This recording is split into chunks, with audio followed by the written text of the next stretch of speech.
이제서야 좀 쓸만한 휴대폰 카메라가 나온 것 같습니다. 안녕하세요. 아로랑 테크튜브 아로랑입니다.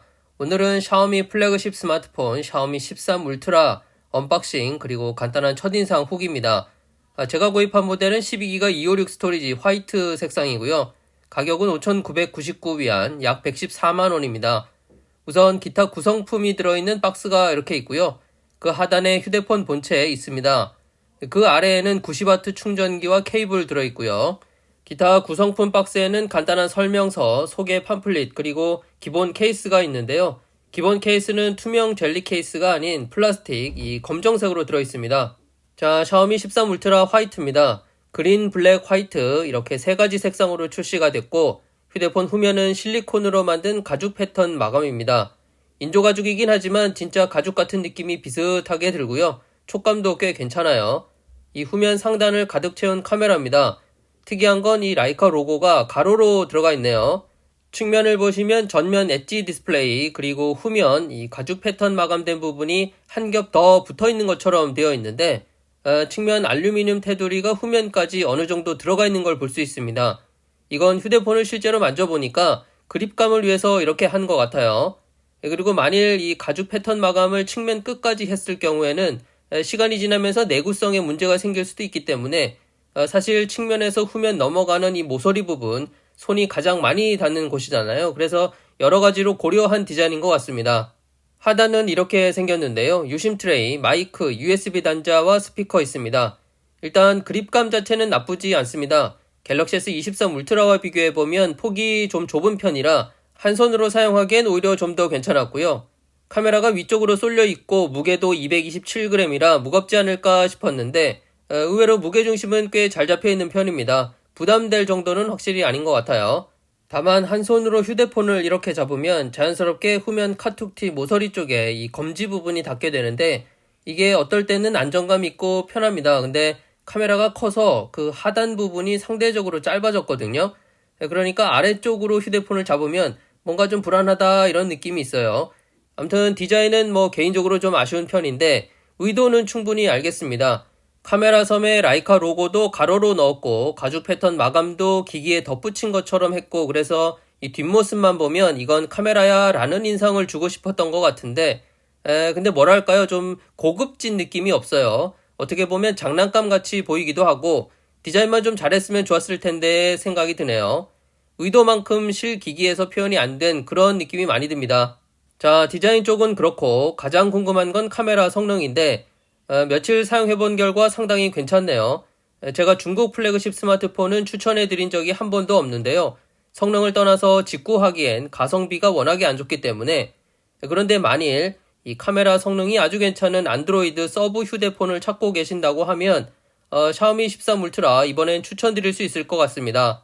작년 샤오미 12S 울트라에서 아쉬웠던 부분들 상당 부분 보완이 됐고요. 동영상도 아주 좋아졌어요. 자, 일단 야간 사진부터 보시면 셔터 스피드가 3초 정도 나오는 사진이었는데 손으로 그냥 들고 찍은 겁니다.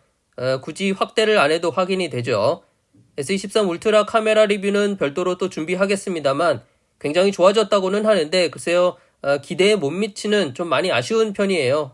이런 부분에서 차이가 나는데 왼쪽처럼 빛이 들어오는 걸 보고 촬영한 겁니다. 근데 갤럭시는 HDR을 포함한 후보정이 대체적으로 좀 과하게 들어가는 편입니다. 그래서 사진적으로 표현하면 사진에 힘이 없다고나 할까요? 이런 사진도 나뭇잎이 도드라져 보이게 노출이 잡혀야 또 그걸 의도하고 찍은 거니까요. 갤럭시는 그냥 무조건 밝고 환하게 그렇게 사진을 만들어 버립니다.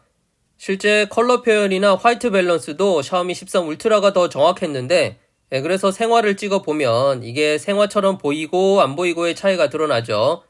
이렇게만 보면 사실 어느 쪽이 더 좋다 나쁘다 구분하기 어렵습니다만 조금만 확대를 해보면 디테일 차이가 상당히 많이 납니다. 샤오미 13 울트라 같은 경우 10배 줌은 5배 망원 카메라 크롭으로 구현되고 S23 울트라는 10배 광학줌 카메라입니다. 크롭이 아니라. 그런데 디테일을 보면 어느 쪽이 더 괜찮은지 이 부분은 직접 판단하시면 될 것 같고요. 아이폰하고도 비교를 좀 해봤습니다. 우선은 색 온도부터 좀 차이가 나더라고요. 디테일은 뭐랄까요, 아이폰 사진에서 후보정을 살짝 걷어내면 샤오미 사진이 될 것 같은 해외 후기 중에 이런 13 울트라 사진 결과를 보고 선회도가 낮다고 표현하는 걸 봤는데요. 사실 이런 사진은 개조가 상대적으로 풍부하다고 표현하는 게 오히려 더 적절해 보입니다. 후보정을 통해서 샤프니스를 인위적으로 올렸을 때 나타나는 대표적인 현상이죠. 경계면에 선같이 테두리가 보이는 건데 이런 부분들. 반면 샤오미 13 울트라는 거의 안 보이죠. 실제로 포토샵에서 가장 기본적인 방법이죠. 언샷 마스크로 샤프니스 효과를 주면 비슷한 결과물을 바로 만들 수 있습니다. 결국 샤오미 13 울트라의 사진이 샤프니스를 주지 않고도 이 정도 선예도를 보여준다는 게 사진적으로는 오히려 더 좋다고 봐야겠죠. 샤오미가 발표해서 이 디지털 후보정보다는 광학으로 승부 보겠다라고 한 말이 허풍은 아니었네요. 그리고 이번에 좀 의외였던 건 동영상이 아주 많이 좋아졌다는 건데요. 지금 보시는 영상은 초광각 카메라로 한 손으로 들고 걸어가면서 촬영한 겁니다. 안드로이드 특유의 툭툭 끊기는 현상 굉장히 많이 줄였죠. 그리고 색감도 예전에는 너무 칙칙하거나 또 채도가 너무 높아서 애매했는데 이것도 상당히 개선이 됐어요. 갤럭시와 비교해보면 초광각의 경우 화각부터 차이가 많이 납니다. S23 울트라는 손떨방 끄면 쓸 수가 없기 때문에 그런데 또 손떨방을 켜면 이게 또 크롭이 많이 돼요.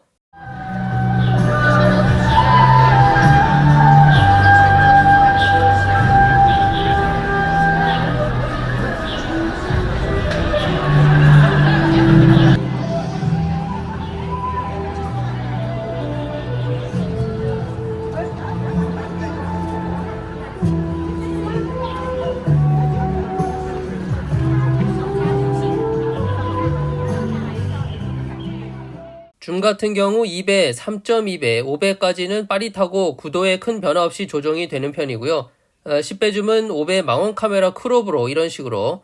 문제는 그 이상 30배 줌부터 120배 줌까지인데 이 부분 디지털 줌이 갤럭시 S23 울트라와 비교하면 결과물이 너무 처참합니다. 많이 쓰지 않는 줌 영역이라고는 하지만 그래도 이왕에 넣어놨으면 디지털 보정으로 어느 정도 쓸 수 있게 했으면 좋았을 텐데 아무튼 30에서 120배 줌까지는 그냥 없다고 생각하시면 될 것 같아요. 앞서 화면 녹화 장면에서 촬영한 30배 줌, 그리고 60배 줌, 마지막으로 120배 줌 사진 결과물입니다. 참고하시면 되겠습니다. 그리고 카메라 UI에서 쓸만한 부분이 하나 생겼는데 이 나이트 모드에 가보면 나이트 모드 안에 사진 모드와 동영상 모드가 구분이 또 되어 있습니다. 지금 보시는 게 나이트 모드 안에 있는 동영상 모드고요. 그리고 이건 일반 동영상 모드에서 보는 야간 장면입니다. 차이가 상당히 크죠. 그리고 아시다시피 13 울트라 후면 카메라 총 4개가 탑재됐는데 이미지 센서 크기는 다르지만 화소수는 5000만 화소로 모두 동일합니다.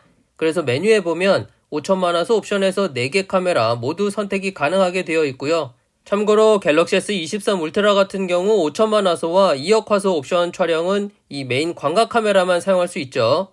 오늘 영상은 언박싱과 간단한 첫인상인데 13 울트라가 워낙에 카메라가 강조된 모델이다 보니까 카메라 얘기를 너무 많이 해버린 것 같습니다. 아무튼 이 카메라만큼은 상당히 괜찮다 이렇게 요약을 하고 다음 이 디스플레이 TCL CSOT 중국산 패널이 플래그십 울트라 모델에 처음 들어갔는데요. 중국에서도 장비로 실측한 결과를 보면 결과값 자체는 나쁘지 않은데 특이사항으로 같은 밝기와 주사율일 때 소비 전력이 10에서 15% 정도 높게 나오더라고요. 그리고 디스플레이 컬러 옵션에 따라 차이는 나지만 같은 밝기일 때 체감되는 색 재현력이 갤럭시 S23 울트라가 더 좋았습니다. 영상으로 확 구분되게 촬영하는 게 조금 어려웠는데요. 같은 이미지를 띄워보면 갤럭시가 HDR 표현이 더 좋았습니다. 근데 이게 두 대를 직접 비교해서 그렇지 하나만 놓고 보면 디스플레이를 판단하기가 좀 애매해져요. 그나저나 올레드도 이제는 중국이 정말 많이 따라왔네요. 자, 이제 마무리를 해야 하는데 디자인은 취향의 문제라 그런데 개인적으로 좀 많이 아쉽고 샤오미가 액세서리 제품들은 디자인상도 곧잘 봤는데 이제는 휴대폰을 좀 더 신경 써야 하지 않을까 싶네요. 그리고 카메라 가장 공들인 부분인 만큼 전체적으로 상당히 괜찮게 결과물들도 대체적으로 만족스럽고요. 물론 10배 줌 이상 120배 줌까지는 실사용이 어려울 정도로 너무 안 좋아서 카메라 쪽에서 거의 유일하게 아쉬운 부분이었습니다. 동영상 퀄리티가 개선된 것도 나름 의미 있는 것 같아요. 아무래도 이 프로세서 스냅드래곤 8 젠2 덕분이 아닌가 싶은데 젠3가 들어가면 또 어떨지 이 부분 기대됩니다. 마지막으로 디스플레이는 아직까지는 삼성 올레드가 더 좋은 걸로 밝기 문제, 색 재현력, 또 LTPO의 전력 소비도 그렇고 근데 말씀드린 것처럼 13 울트라 하나만 딱 보면 이런 문제들을 집어내기가 어렵습니다. 저는 오히려 이 패널이 중국산이냐 아니냐를 떠나서 베젤하고 엣지 디스플레이, 이게 좀 마음에 안 들어요. 중급기 모델들은 베젤이 계속 줄어들고 있는데 유독 최고 플래그십 모델만 엣지 디스플레이에, 그것도 베젤도 두껍고, 안드로이드 휴대폰들은 왜 이렇게 엣지에 집착하는지 모르겠습니다. 마지막으로 샤오미 13 울트라, 카메라가 좋다고는 하지만 결국은 스마트폰입니다. 휴대폰을 그냥 똑딱이처럼 카메라로만 사용할 수는 없거든요. 그런 측면에서 스마트폰으로서의 유저 경험도 좋아야 하는데, 브랜드나 가격 이런 걸 떠나서 13 울트라와 S23 울트라를 비교해보면 저는 S23 울트라가 더 낫지 않나 싶어요. 카메라 성능은 사실 좀 떨어져도 스마트폰으로서의 종합적인 사용성 면에서는 더 편하고 좋다는 거죠. 다만 평소 카메라를 많이 사용하시는 분들, 사진 취미로 하시는 분들께는 13 울트라 추천드릴 수 있겠고요. S23 울트라는 사진을 조금이라도 아시는 분들께 카메라로 추천드리기에는 좀 어렵지 않나 싶어요. 휴대폰으로서는 좋죠. 자, 오늘 준비한 내용은 여기까지고요. 저는 다음 영상으로 또 인사드리겠습니다. 감사합니다.